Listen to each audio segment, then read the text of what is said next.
आत्मीय भाइयों एवं बहनों, प्रणाम। साथियों, गायत्री मंत्र के वाक्क्षर की व्याख्या पुस्तक पवित्र जीवन लेखक पंडित श्री राम शर्मा आचार्य आपको पढ़कर सुना रहे हैं। आइए सुनते हैं। पवित्र जीवन। गायत्री मंत्र का 12वां अक्षर वा मनुष्य को पवित्र जीवन व्यतीत करने की शिक्षा देता है। वा वशनित्यम पवित्र सनबाह्या भयं तरस्तस्तथा यतः पवित्रतायां ही राजते अति प्रसन्नता। अर्थात मनुष्य को बाहर और भीतर से पवित्र रहना चाहिए, क्योंकि पवित्रता में ही प्रसन्नता रहती है। पवित्रता में चित्त की प्रसन्नता, शीतलता, शांति, निश्चिंतता, प्रतिष्ठा और सच्चाई छिपी रहती है। कूड़ा करकट, मैल विकार, पाप, गंदगी, दुर्गंध, क्षण, अव्यवस्था और घिचपिच से मनुष्य की आंतरिक निकृष्टता प्रकट होती है। आलस्य और दरिद्र, पाप और पतन जहां रहते हैं, वहां मलिनता या गंदगी का निवास रहता है। जो ऐसी प्रकृति के हैं, उनके वस्त्र, घर, सामान, शरीर, मन, व्यवहार, वचन, लेन देन, सब में गंदगी और अव्यवस्था भरी रहती है।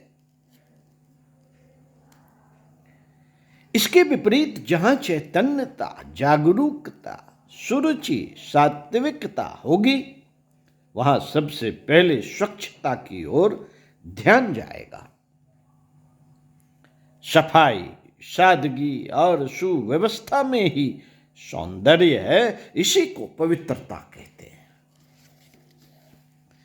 गंदे खाद से गुलाब के सुंदर फूल पैदा होते हैं।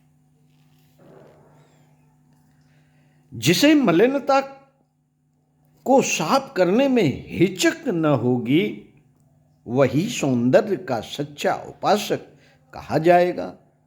मलिनता से घृणा होनी चाहिए, पर उसे हटाने या दूर करने में तत्परता होनी चाहिए।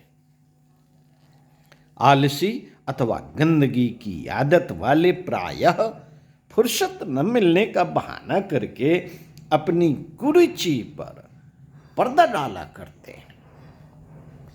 पवित्रता एक आध्यात्मिक गुण है।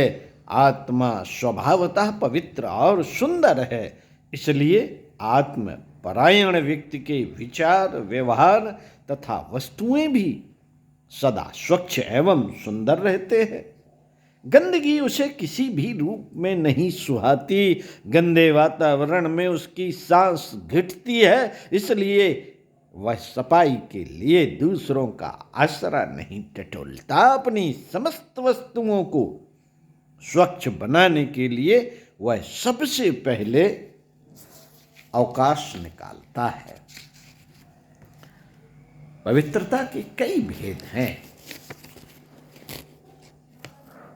सबसे पहले शारीरिक स्वच्छता का नंबर आता है, जिसमें वस्त्रों और निवास स्थान की सफाई भी आवश्यक होती है। दूसरी स्वच्छता मानसिक विचारों और भावों की होती है। आर्थिक मामले में भी, जैसे आजीविका, लेन देन आदि में शुद्ध व्यवहार करना श्रेष्ठ गुण समझा जाता है। चौथी पवित्रता व्यवहारिक विषयों की है, जिनका आशय बातचीत और कार्यों के औचित्य से है। अंतिम नंबर आध्यात्मिक विषयों की पवित्रता का है, जिसके बिना हमारा धर्म कर्म निरर्थक हो जाता है। इन सब में शारीरिक और मानसिक पवित्रता से लोगों का विशेष काम पड़ा करता है, क्योंकि इनके होने से अन्य विषयों में स्वयं ही पवित्र भावों का उदय होता है। ओम शांति। स्वाध्याय, सत्संग, चिंतन, मनन का क्रम बनाए रखते हुए जीवन जीने की कला को हमें सीखना चाहिए। जीवन देवता की साधना आराधना हमें करनी चाहिए। साथियों, स्वच्छता दैवीय गुण है। इस संबंध में आपको अगले वीडियो में पढ़कर सुनाएंगे। ओम शांति।